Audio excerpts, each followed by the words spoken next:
Hey guys, it's Andy Petronic, and I'm back with episode 24 of my living room workout series. These are workouts that are designed to be done in tight spaces. A living room, a bedroom, an office, maybe a hotel room. All you need is the size of a yoga mat, space, and your body, because there's no equipment required either. Today's workout is a little bit different than ones I've done in the past, because today I'm going to take you through my athletic warm-up. It's about 12 minutes, and it's pretty much non-stop. You could easily use this for an actual workout. It is actually a workout. I usually am sweating by the time I'm done. You could also use it to prepare yourself for a run, a bike ride, a workout in the gym. It's really a general, overall, full body warm-up that is very, very useful. Now, I'm also not going to talk you through it as I go through it. I'm actually going to do a voiceover over top of the recording because it's hard for me to get through this thing as I normally would do it while I'm talking to you. So I hope you dig it. I think you will, and use it as a workout. I'd love to know if you use it and what your comments are. So leave a comment either on YouTube or on the blog post in the Whole Life Challenge feed. I'd love to hear from you. Okay, starting off, we've got leg swings. We're going front to back, which is in what's called the sagittal plane. If you have trouble with your balance, don't hesitate to use something. You can do this next to the wall. You can do this in a door frame with a pole or a cane. These are leg swings, but they're in the frontal plane. Frontal plane leg swings. These are a little more tricky, much harder to keep your balance. The next one is the transverse plane. So these are the three planes of motion that your body operates through in space.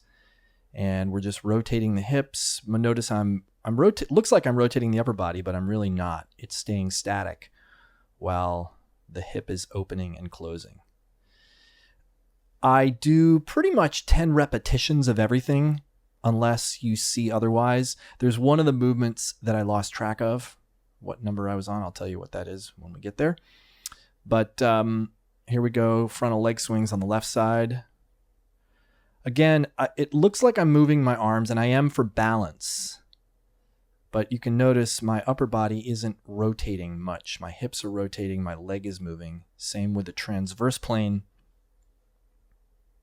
I lose my balance actually a couple times in this one and have to pause. And I'm going to take a little bit of a pause in between each thing we do. I wanted to keep looking at my iPhone to make sure I was getting the sequence correct. Next, we're moving to standing thoracic spine opening and closing.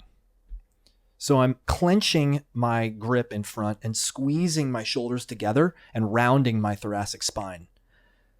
And then I'm doing the same thing in reverse, and I'm extending my arms back behind me. You can't see it from this angle. Maybe I turn. I don't remember.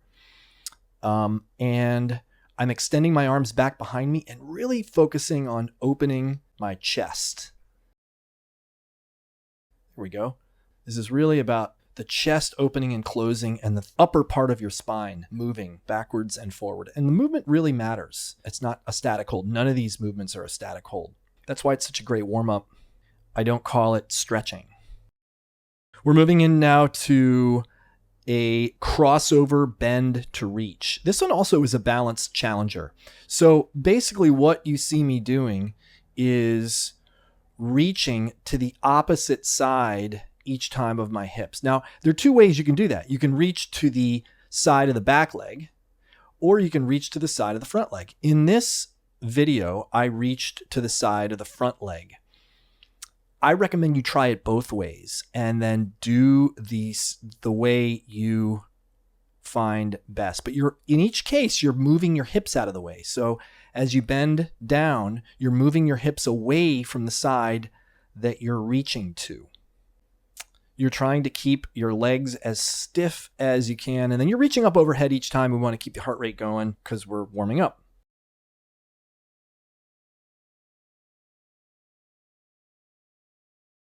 Now we're going to move into a dynamic toe stretch. And this one is done from your knees with your toes tucked under. If this could be challenging for you. If it's challenging for you, just I recommend just sitting with your toes tucked under and see if you can just, for the duration of, you see what the movement I'm doing, for that duration, just sit with your toes tucked under and you're focusing on stretching the bottoms of your feet and your toes. And then you'll notice as I come forward on each one of these, I'm really extending my hips to try to open that up. So really, it's really a good hip flexor stretch. Now we're moving into what I call bend, squat, bend, stand. And we're reaching up overhead. So bend, squat, bend, stand. I'm working constantly on my thoracic spine. You can see in my squat that my back is rounded, and that's not optimal. However, I'm going pretty deep in my squat. So when the deeper you get into your squat, the more likely it is that you're going into a rounded spine. And it's not necessarily bad to do that. But optimally, if you're going to load your squat, you want your back neutral or arched. But we're stretching and moving in this case, so it's not a bad thing. We want to go deep. So we're trying to get the crease of the hip below the knees. And keep your heels down as you do that squat. Your feet should be shoulder width apart. Moving into a twisting squat now. So I'm staying down in the bottom of the squat. My feet are shoulder width apart. My butt's back. I'm trying to keep my hips down, even though you see me moving up and down because I have a lot of trouble with this one. And we're rotating. I like to grab the opposite ankle as I do those.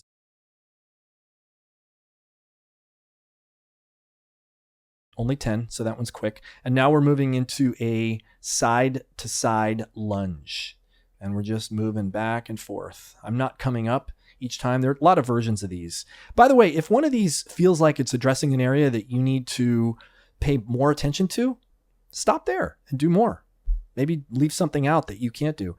We're moving now into side-to-side windmills. Again, staying down in the bottom. I'm really focusing on the hamstrings and lengthening, keeping the knees straight in this particular movement. We're now going to move into what I call the runner's lunge complex.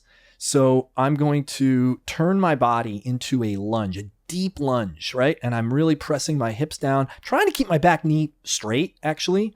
And then I'm going to twist toward my front leg, straighten the front leg, get the hamstring. And then I'm going to do 3 of those side-to-side lunges to get to the other side. And I'm going to just twist. That's why it's a complex. So it's side, side, lunge, twist, back to the lunge, extend the front leg. That's a hamstring stretch. And then side, side, side, lunge, rotate up, straighten the front leg, stretch that hamstring, back down, side, side, side, into that lunge. There it is. We're just going to continue on this. This one, for me, feels particularly good. I don't remember how many of these I did. And I, of course, am not counting right now. So I try to do somewhere in the range of 7 to 12. And they're hard to keep count of. So I don't even really remember which side I was on when I stopped these. So it'll be a surprise for all of us. When you do the twist, you're actually putting a little bit of weight in the hand, on the down hand, and you're twisting toward that front leg. You can go away from the front leg too if you happen to be super flexible. There are a lot of ways to modify this. If you do a lot of yoga, you'll recognize a lot of these movements. These are not original Andy P movements. I've stolen from a lot of people to put this stuff together.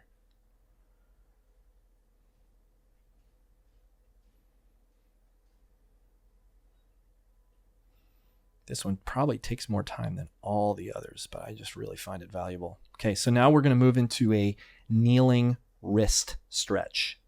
And it's a combination of a bunch of things. We're going to come down on your hands and knees, and you're going to just start pulsing your shoulders forward, keeping your elbows straight and your hands flat. See if you can get your hands all the way down so your fingers are fully extended.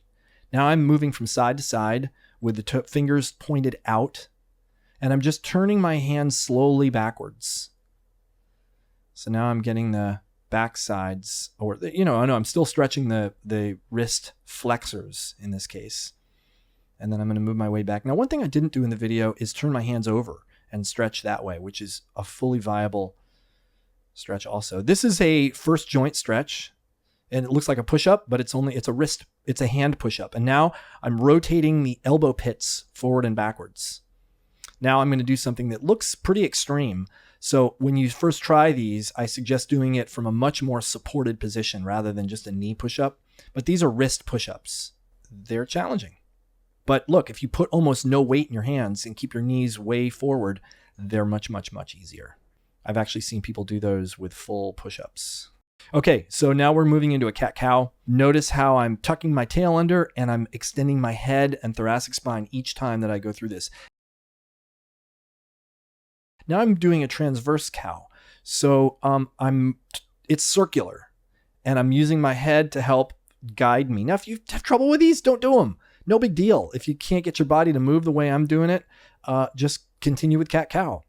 But I do 5 cat-cows and then 5 of these rotational ones one way and then 5 the other way.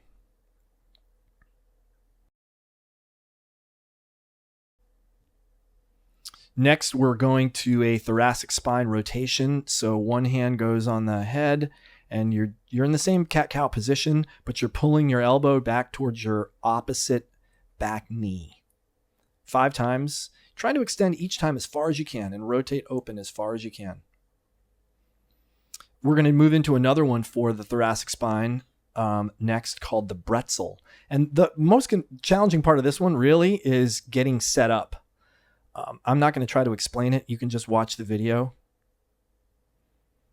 I am actually pulling on my foot, and I'm allowing my foot to pull my hand so that I'm trying to extend my body downward. And I'm rotating my shoulders across while keeping my knee pinned to the floor. It's surprisingly challenging. And now I'm switching sides. So now I will put my opposite knee on the floor. And again, I'm rotating myself, my shoulders, away from that knee that's pressing down into the floor as hard as I can. I'm not going to let that knee come up. That's really the mandate. And I'm going to pull with the top of my foot so that I'm actually using that piece to extend my upper body. Next, we have something I call the camel bridge. I don't even know where that name came from, but I'm balancing on my toes. My toes are tucked under. I'm not really balancing. Toes are tucked under. I'm pressing down on my heels. If this is too hard on you, don't press down on your heels. You can still do this extension. Find a way to make this doable for you so that it's not overly taxing on your feet. But it is really important to stretch your toes and stretch the bottoms of your feet. Next, we're going into what I call a lounge chair. So fingers are pointed back. You are extending your hips up each time as far as you can go. The further back your arms and the further forward your hips, the more you're going to feel this in your upper body. This is actually a stretch for your shoulders and chest. And just be careful with the elbows on this one. If you start feeling it in your elbows, you may want to back off. Next, we're going to stay in the lounge chair position, but we're going to do a single leg hip rotation. So I'm extending around outward and then inward. It's a little bit awkward, and you're going to have to play with how to do this yourself. But you're trying to get your hips to open at about 180 degrees apart. And I do 5 on each side, 5 out and then 5 in. Oh, no, I'm sorry, 5 in and outs. Yep.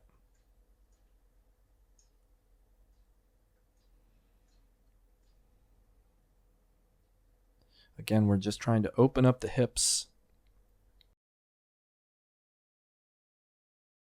This last, well, it's not really the last one. I got 3 more left. This one is a plank, 1-arm plank to down dog. Now, if this is too much, go to 2 arms. No big deal. And then you're going from up dog, basically, or cobra to down dog. Notice I have my feet wider simply because I'm using one hand to do this. But I really like this one. It's very athletic. I'm pulling my hips up. I'm not pushing with my arm. I'm using my abdominals, my hip flexors to close that angle.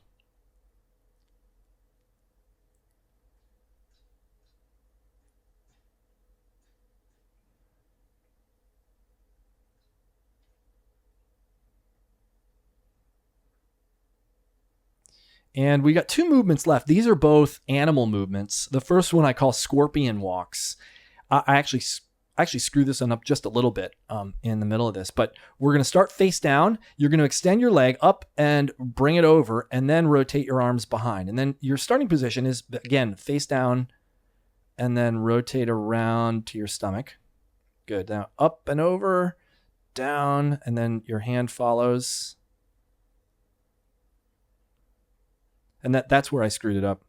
You don't really do that twice on one side. So up and over, and then face down. Up and over, and then face down. So you're going to have to play with that one. It took me a while to figure this one out. And I'm still not great at it. But I find it a really, really fun and athletic piece of my warm-up.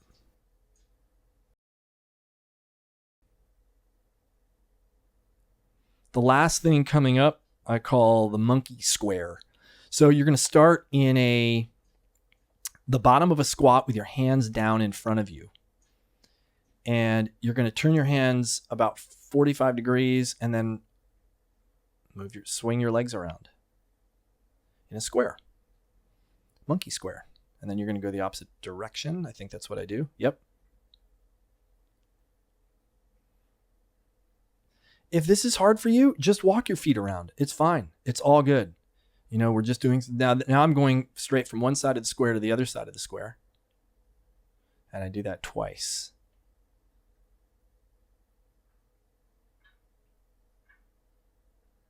And that's it. Well, that's it. I hope you enjoy the athletic warm-up that I use. Remember, this is something you can use before you do anything, or it can be used alone as a standalone workout / mobility routine. It's 12 to 14 minutes, 15 minutes, and it's great before a run. It's great before a workout in the gym. It's great before you go for a bike ride. It's great if you don't have anything else to do that day and you just want to move your bones, move your body through full ranges of motion at almost every joint in your body. So put it in your hip pocket. I'm going to be using this as my mobility routine throughout the entire Whole Life Challenge, the next one. And I suggest maybe you do the same. So hope to see you out there. I will be back next week again with another living room workout. I'm Andy Petronic. Catch you later.